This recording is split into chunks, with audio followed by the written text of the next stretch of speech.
नमस्कार, आप देख रहे हैं कृषि जागरण और मैं हूं आपके साथ अश्विनी। इस वक्त हमारे साथ स्टूडियो में मौजूद हैं एक ऐसी शख्सियत, एक ऐसी महिला किसान, एक ऐसी एग्रीप्रेन्योर जिन्होंने मिट्टी से जुड़कर दुनिया को बदलने की प्रेरणा दी।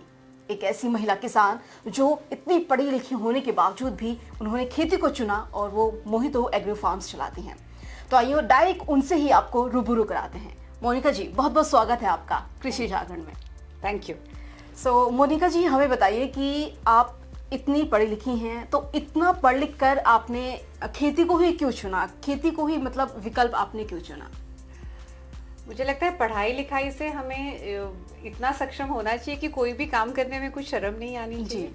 और जब हम ग्रेजुएट हो रहे थे तब अनएम्प्लॉयमेंट तो था ही, पर सबसे बड़ा बदलाव जिंदगी में तब आया जब माँ बने।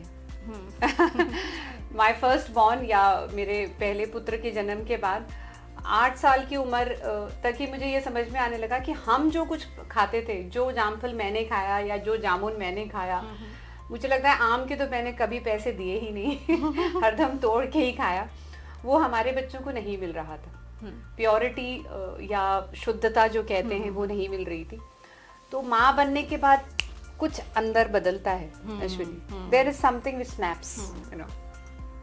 तो सोचा कि ठीक है, फार्म सोचें तो करने का। जब गए खेत में तो ये देखा कि बाहर से बोतलें ला रहे हैं जो भी फार्म मैनेजर थे, और वो डाल रहे हैं उसमें केमिकल्स, और फिर वो भी वही उगा रहे हैं जो हमें मार्केट में मिल रहा है। तो फिर वैदिक एग्रीकल्चर का और कुछ किताबों का, हमारे टाइम में गूगल नहीं था तो हम लाइब्रेरी में जाके ही पढ़ते थे, तो पुस्तकों पे जो विश्वास था वो किसी और चीज़ पे नहीं था। तो कुछ सेमिनार्स किए, कुछ वेबिनार्स किए, कुछ पुराने खेती वाले लोगों से मिले और कुछ बुक्स पढ़ के ज्ञान अर्जित किया, और धीरे धीरे उस पर काम करना शुरू किया।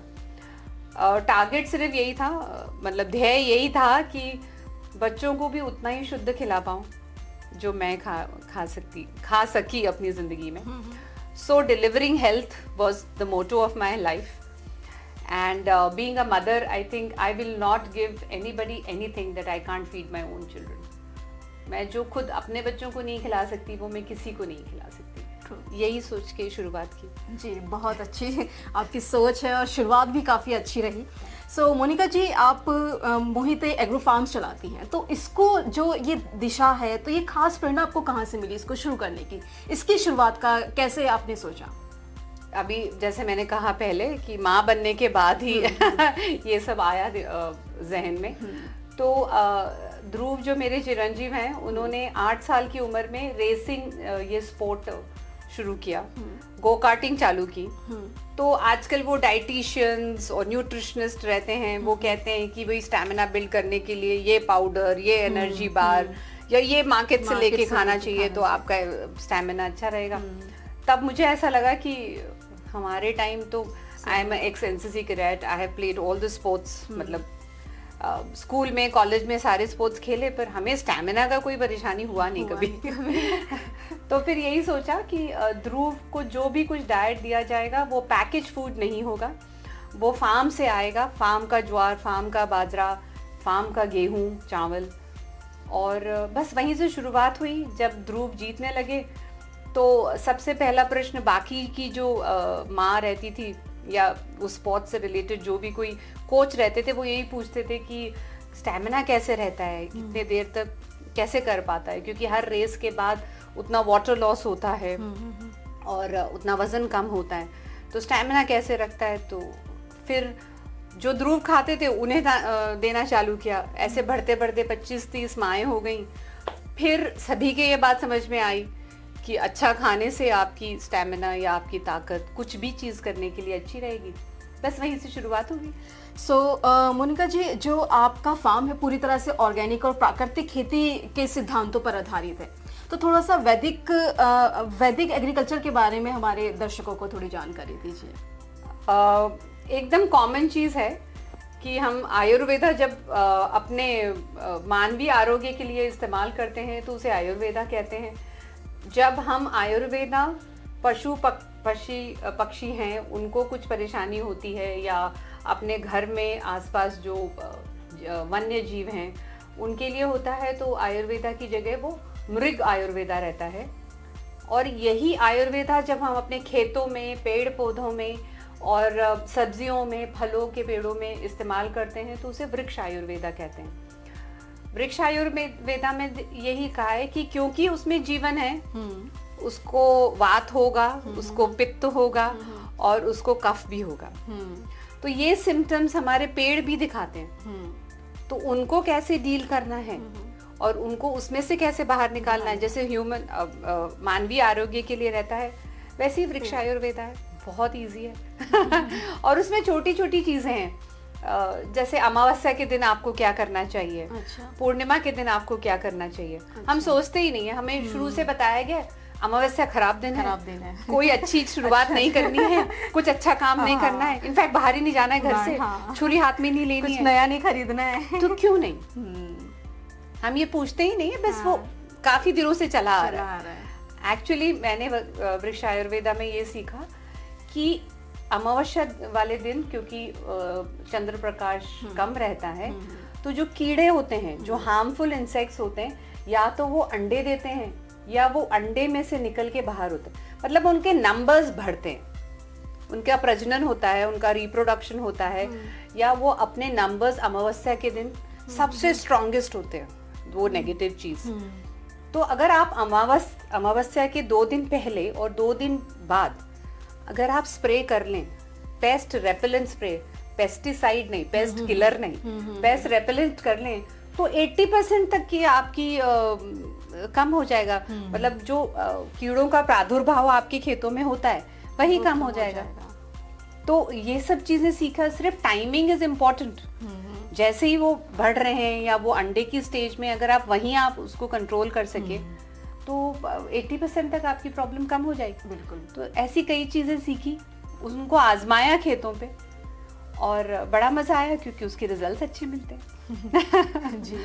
सो मोनिका जी, जैसे आपका फार्म है मोहितो एग्रो फार्म्स, आप कई तरह के उत्पाद भी बनाती होंगी, तो कुछ ऐसा इनोवेटिव ऐसा प्रोडक्ट है, कुछ ऐसा उत्पाद है, प्लस उसको शुरू करने का आइडियाज आपको कैसे कैसे आया? इनोवेटिव कहिए तो कई चीज़ें हैं जो I am very proud of them, मुझे बहुत अहंकार है उन चीज़ों पे कि वो सब किया हमने। पर कोई एक चीज़ बोलूँ तो सोयाबीन फ्लावर। हाँ। क्योंकि ये आज की जनरेशन को समझ में आएगा। आजकल लोगों को दूध से भी एलर्जी है, लैक्टोज इंटॉलरेंस है, और आजकल क्या आमंड का दूध पीने लगे हैं या सोया का दूध पीने लगे हैं। डेयरी प्रोडक्ट्स से काफ़ी लोगों को एलर्जीज वगैरह कुछ इश्यूज हो जाते हैं, तो वो वैसे ही। और आज मेरी उम्र 50 साल की है। हम जब छोटे थे तो ये सुना ही नहीं था किसी को दूध से एलर्जी हो सकती है। पर वो क्योंकि दूध जिस गाय या बकरी या भैंस से आ रहा है वो ही पोल्यूटेड चारा खा रहे हैं, इसलिए दूध में न्यूट्रिशन कम है और वो हमें सूट नहीं कर रहा है। तो सोया फ्लावर एक ऐसी चीज़ है जो प्रोटीन पावर हाउस है, और वो फ्लावर बनाने की प्रोसीजर मैंने खुद सीखी। और शुरुआत में जब मैं मार्केट में गई तो बहुत लोगों ने ये कहा कि सोयाबीन नहीं चलेगा, सोयाबीन से पेट खराब होता है। और आजकल कुछ मीडिया ने ऐसे कर रखा है कि पुरुषों में प्रजनन क्षमता कम हो जाती है। सोयाबीन नहीं, गलत बातें तो बहुत जल्दी आजकल सोशल मीडिया पे तो फैलती है। Correct. So protein power house is what is soybean. और अगर आप मेथी की सब्जी भी ज्यादा खाएंगे तो दूसरे दिन पेट खराब होगा।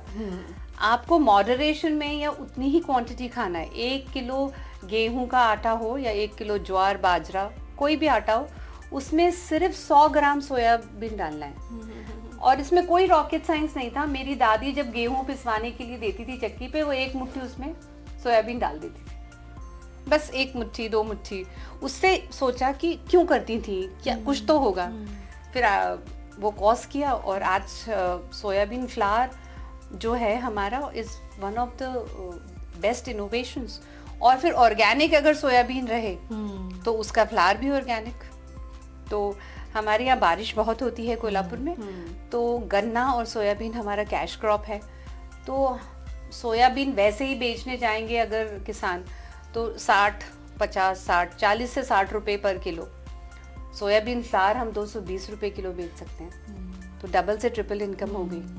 छोटी सी इंडस्ट्री, छोटा सा पैकेजिंग यूनिट अगर आप खेत पे कर पाए तो आप किसान की जो भी इनकम है वो कम से कम डबल या ट्रिपल तो कर ही सकते हैं। तो सोया फ्लावर, फिर धूप स्टिक्स हैं, अल्फांसो मैंगो पल्प है, लेमन ग्रास है। लेमन ग्रास भी बड़ा इंटरेस्टिंग है। ठंड में या बारिश में हम लोग हरी चाय डाल के बनाते हैं चाय। एंड इंडिया इज़ अ चाय लविंग नेशन। कभी भी किसी को चाय पूछ लो तैयार रहते हैं। तो बस लेमन ग्रास लगाया, is a very good plant for pest repellent also at the farm.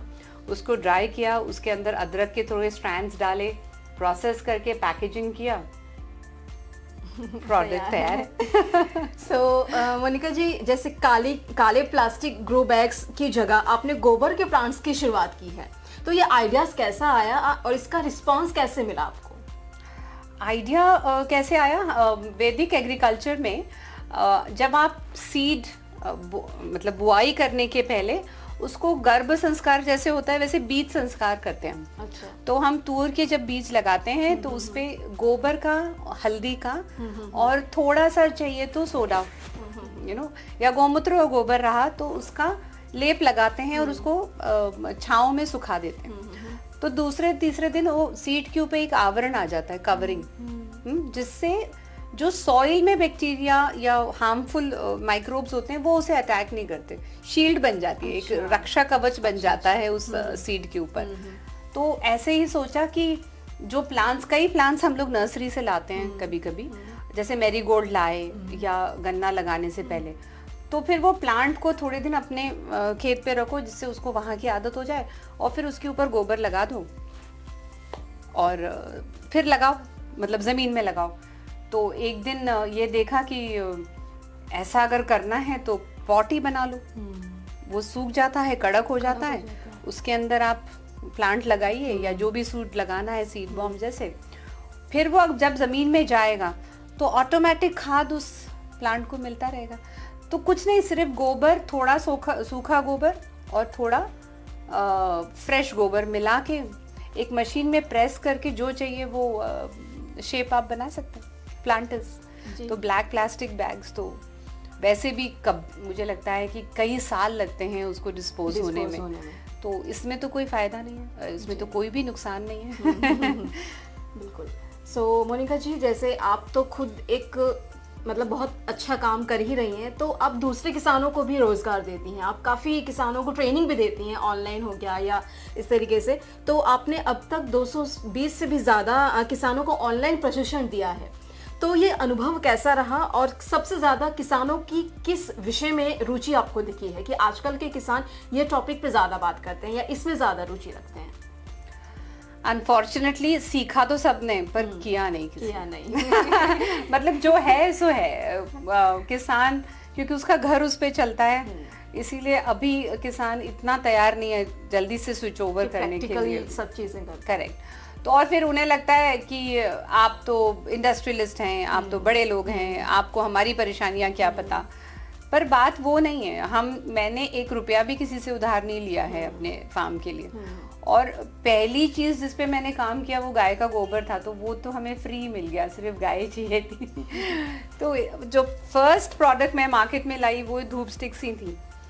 तो अगर किसान को मुझे लगता है एक फैमिली डॉक्टर जैसे होता है, वैसे एक फैमिली फार्मर हो जाए, 5 लोग को, 10 लोगों को, एक अपार्टमेंट को एक फार्मर से कनेक्ट करना है।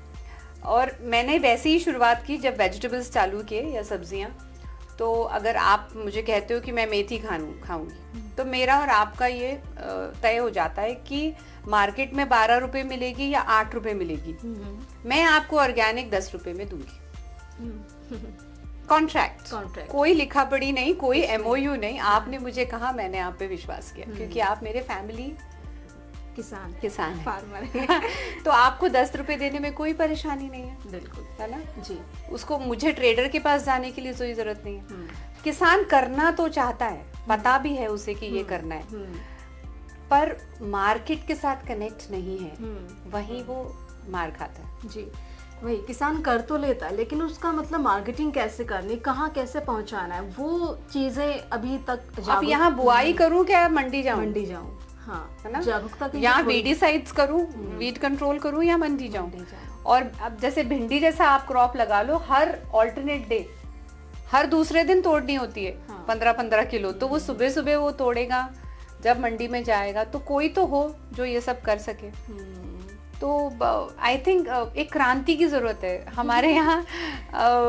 लोगों को ही ये समझना है कि फार्मेसी की स्पेलिंग ही FARMCY करनी है, फार्म से आपको हेल्थ मिलेगी, फिर आपको मेडिसिन की दुकान पे जाने की जरूरत नहीं है। ये मेरा फेवरेट डायलॉग है जी। सही बात है कि अभी रेवोल्यूशन की बहुत ज़्यादा ज़रूरत हो चुकी है आज के खेती के दौर में। सो मोनिका जी, आपने आपकी फार्म पर 30 से ज़्यादा लोगों की टीम और 40 से ज़्यादा महिलाओं को रोजगार मिला है, तो महिला सशक्तिकरण के इस प्रयास को आप किस तरीके से देखती हैं? एक्चुअली फार्म पे इतने लोग नहीं हैं, पर मैंने जो पैकेजिंग चालू किया वो भी इको फ्रेंडली था। मतलब कॉटन के बैग्स या जो भी कुछ देना है, दाल से लेके सब कुछ वो कॉटन के बैग में स्टिचिंग करना है। तो स्टिचिंग यूनिट में मेरे पास कई महिलाएं हैं जिनको रोज़गार मिला, क्योंकि मुझे लगता है सिलाई किसी महिला को सिखाने की ज़रूरत नहीं पड़ती है, उन्हें आ ही जाता है। और इसके अलावा और एक छोटा सा ये था स्टार्टअप, उसमें काम करते हैं। बाकी जो रेगुलर लेबर है उसमें मुझे लगता है सिर्फ 3 मेल स्टाफ है जिसमें से एक चौकीदार है। बाकी सारा काम महिलाएं ही करती हैं, क्योंकि उनमें ही मुझे लगता है इतनी ताकत होती है कि हम संगोपन कर सकते हैं, हम माँ बन सकते हैं, और हम एक किसी भी पौधे का या किसी भी क्रॉप का, किसी भी इसका हम ख्याल रख सकते हैं। वो इनर स्ट्रेंथ ही है। हाँ, वो अंदर से ही है। वो आ ही जाता है। जी। सो मोनिका जी, मेरा अगला सवाल आपसे ये है कि डिलीवरिंग हेल्थ का जो मिशन है, जिससे 300 से भी ज़्यादा कस्टमर्स आपके साथ जुड़ चुके हैं, तो इस मिशन के बारे में थोड़ा डिटेल में हमारे दर्शकों को बताइए।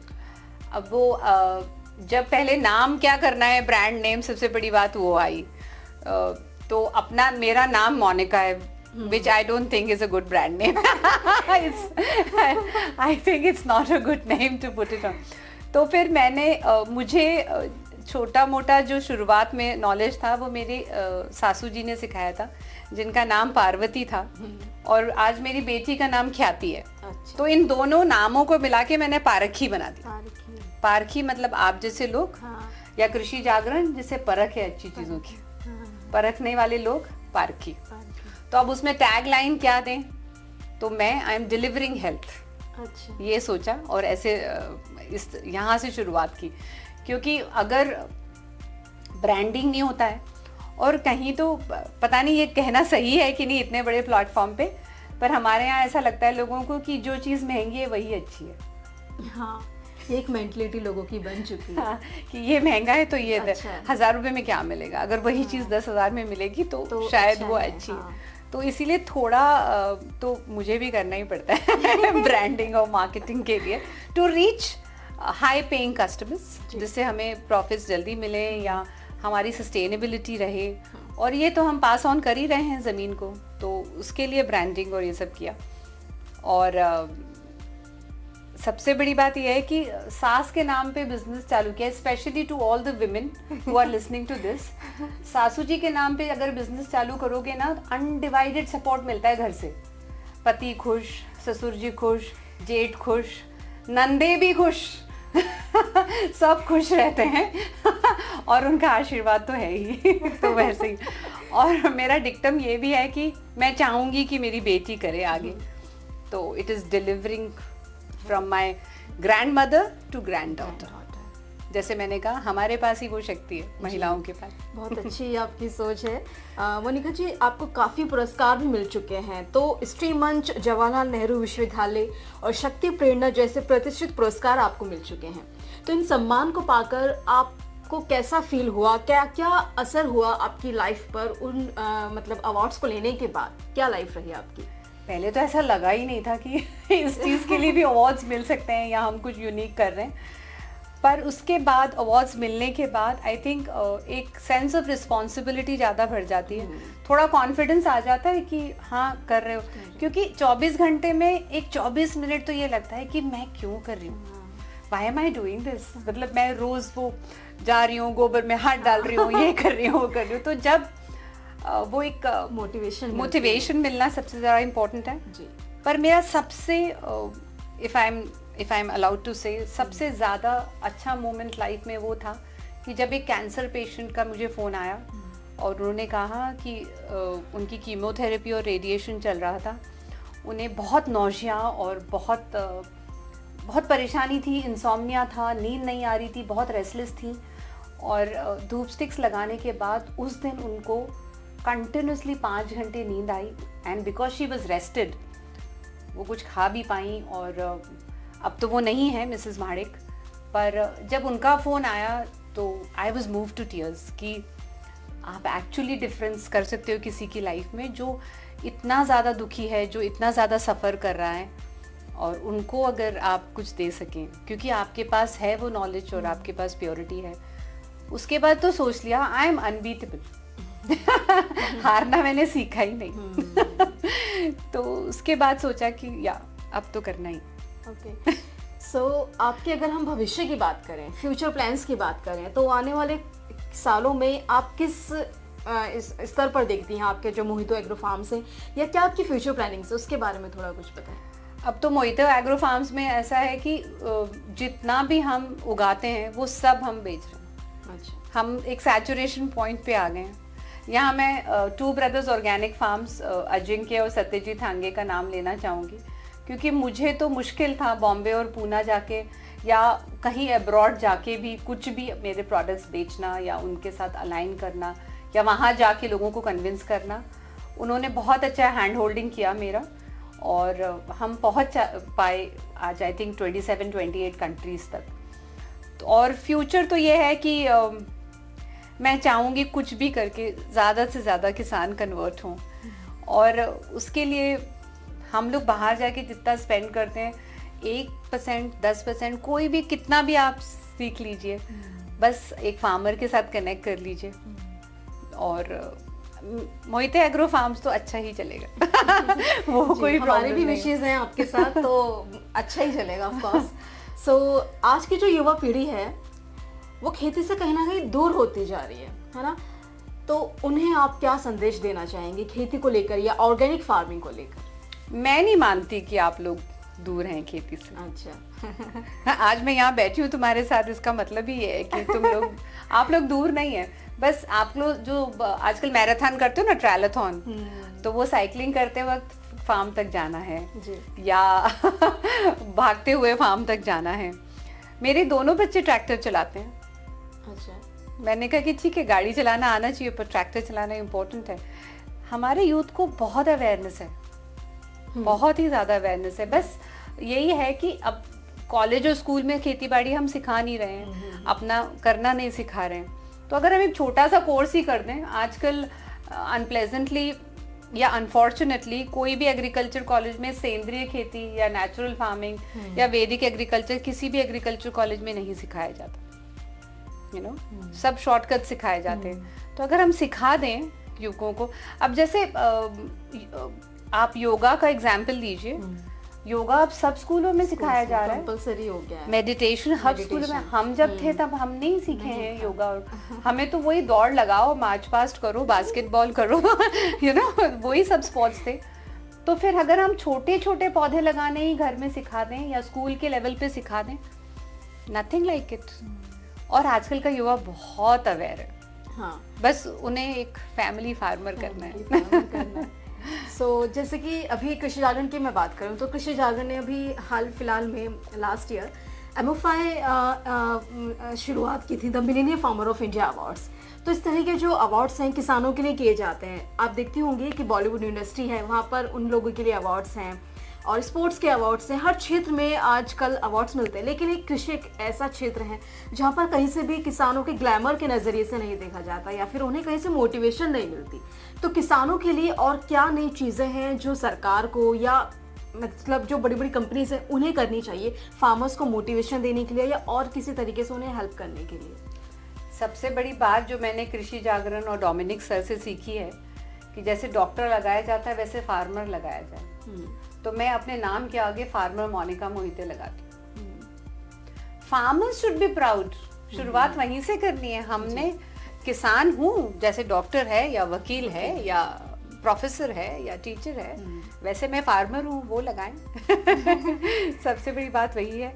और एक स्टीरियोटाइप इमेज है मुझे लगता है फार्मर्स की, वो सूखी जमीन पे बैठा हुआ है। वो एक इमेज बनी हुई है कि किसान मतलब सूखा, परेशान और गंदे कपड़े में आसमान की तरफ ताक रहा है, दिखाया गया है, दर्शाया गया है। वही इमेज लोगों के दिमाग में आज मतलब बनी हुई है, कहीं ना कहीं वो है स्टीरियोटाइप इमेज। पर अब वो बदलती अब फार्मर ऐसा भी दिखता है। वो आपने ऐसा साबित नहीं कर है दिया। क्योंकि अब तो सारे बच्चों को इंग्लिश स्पीकिंग है, कॉन्वेंट एजुकेशन है, तो वो हम लोगों को सबसे बड़े प्लेटफॉर्म्स यही हैं कि जहां आप कनेक्ट कर सकते हैं हमें with your digital knowledge. You can connect the farmer with the customer. वही करना है हमें। जिस दिन फार्मर को पता चल जाएगा कि उसे इतने पैसे मिल ही रहे हैं बगैर कोई भी दवाई डाले, वो तैयार है करने के लिए। औषध ये नाम ही गलत है। हम लोग मार्केट में कोई भी स्प्रे जो है उसको दवाई है, और दवाई से कॉन्सेप्ट क्या है अपने दिमाग में कि कोई बीमारी है तो दवाई है। बीमारी है ये तो ठीक है, पर दवाई से मैं ठीक हो जाऊंगा। हाँ। अब हम साइड इफेक्ट्स तो बाद में समझ में आते हैं, है ना। तो साइड इफेक्ट्स ऑलरेडी हमारे हो चुके हैं, पर अगर आप दवाई की जगह उस पे जहर लिख दोगे, कितने लोग लेंगे ये देखना। तो गवर्नमेंट सिर्फ इतना ही कर दे कि दवाई हटा दे। मैं कह नहीं रही हूँ कि जहर लिखे। दवाई ये शब्द अगर हटा दिया जाए, क्योंकि दवाई ये दिमाग में ही हर एक फार्मर के ये है कि ये मार दूंगा स्प्रे या ये डाल दूंगा सॉइल में तो वो और अच्छा हो जाएगा, उसमें से मेरा उत्पन्न और अच्छा आएगा या वॉल्यूम बढ़ जाएगा। वो नहीं होता जी। बस इतना ही करना है गवर्नमेंट को। बाकी government is doing a lot of work. मुझे कभी किसी से कोई कंप्लेन नहीं होती। ओके, सो आप फार्मर्स को क्या मैसेज देना चाहेंगे? जैसे आजकल जो किसान है मतलब उन्हें अवेयरनेस तो बहुत कम है। आप किसान हैं ठीक है, लेकिन ऐसे बहुत से किसान हैं कि जिन्हें काफ़ी मतलब नॉलेज नहीं होती है चीज़ों की, कैसे करना क्या करना। उन्हें जल्दबाजी में मतलब हो जाए बस, उन्हें इतना चीज़ें पता भी नहीं होती, वो अवेयर भी नहीं होते हैं। तो उन्हें मतलब वो ऑर्गेनिक फार्मिंग ना करके वो रसायनों का छिड़काव करते हैं, पेस्टिसाइड्स, इंसेक्टिसाइड्स। तो उन्हें आप क्या किस तरह की सलाह देनी चाहेंगी कि कैसे खेती करें और कहाँ अपनी मतलब किस तरीके से अपनी बुद्धि का इस्तेमाल करें? नहीं, किसानों को सब पता होता है, और मैं तो हाथ जोड़ के विनती करना चाहती हूँ कि एक दिन ऐसा आ सकता है कि जब आप वो रासायनिक खाद डालेंगे या स्प्रे डालेंगे फिर भी आपको उसके कोई रिजल्ट्स नहीं मिलेंगे। ज़मीन में से कुछ उगेगा ही नहीं, क्योंकि वो ज़मीन की डिप्लीट हो जाएगी या उसकी ज़िंदगी ख़त्म हो जाएगी, उसमें जीवन नहीं होगा। माइक्रोब्स की वजह से उसमें जो जीवन है, जीव जंतु की वजह से वो ख़त्म हो जाएगा सब कुछ। तो उस परिस्थिति या उस स्टेज का आप इंतज़ार मत कीजिए। आज ही थोड़ा थोड़ा ट्राई कीजिए प्लीज़। और आप 1-10 कस्टमर भी बना देंगे तो आपकी रेगुलर इनकम चालू हो जाएगी। मंडी तक जाने की ज़रूरत नहीं पड़ेगी। अगर हम ट्रेडर को अवॉइड कर सकें, आप सभी लोग इंस्टाग्राम पे हैं, आप सभी लोग यूट्यूब देखते हैं, 1-2-4 लोगों को तो आप कन्विंस कर सकते हैं कि भाई मेरे खेतों में ये होता है, आप लीजिए प्लीज़ और मुझे डायरेक्ट पैसे दीजिए। अब तो यूपीआई है आ भी जाएंगे पैसे। तो कोशिश तो करिए कहीं ना कहीं, क्योंकि सबसे बड़ी बात ये सोचने की ज़रूरत है और समझने की ज़रूरत है कि हम इस धरती पर या इस ज़मीन पर उसके गार्जियन हैं, मतलब हम उसके रखवालदार हैं, हम उसके चौकीदार हैं। हम कहते हैं ये खेत मेरा है, पर हम चले जाएंगे, खेत यहीं रहेगा। तो आप अपने बच्चों के लिए जैसे एक फिक्स डिपॉजिट, पैसे, ज्वेलरी ये सब छोड़ के जाते हैं, जेवरात छोड़ के जाते हैं या पैसे छोड़ के जाते हैं, वैसे आप एक अच्छी खेत या अच्छी उपजाऊ मिट्टी छोड़ के जाएंगे तो उन्हें कभी भी उनके खाने पीने की परेशानी नहीं होगी। आप ये लेगेसी छोड़ जाएं या ये विरासत अपने बच्चों के लिए छोड़ जाएं तो नथिंग लाइक इट। विचार करके देखिए, शुरुआत में थोड़ी कठिनाई होगी, पर फिर एक बार ज़मीन उपजाऊ हो जाएगी तो फिर क्या, बल्ले बल्ले बहुत अच्छे से जीवन निकलेगा और आपको भी गिल्टी कम होगा। आई एम श्योर जो भी किसान हैं उनके दादा परदादा ने उन्हें ये सिखाया होगा जी। और मैंने एक बहुत अच्छी बात सुनी थी कि आजकल आप लोग देख रहे हैं ये वृद्धाश्रम हो रहे हैं, माँ बाप का ख्याल नहीं रख पाते, बच्चे मसरूफ रहते हैं या बहुत बिजी रहते हैं, इसलिए उनको छोड़ना पड़ता है मजबूरी में। बहुत अच्छी बात है अक्षरा कि किसान के माँ बाप कभी कोई वृद्धाश्रम में नहीं जाते। और क्यों नहीं जाते?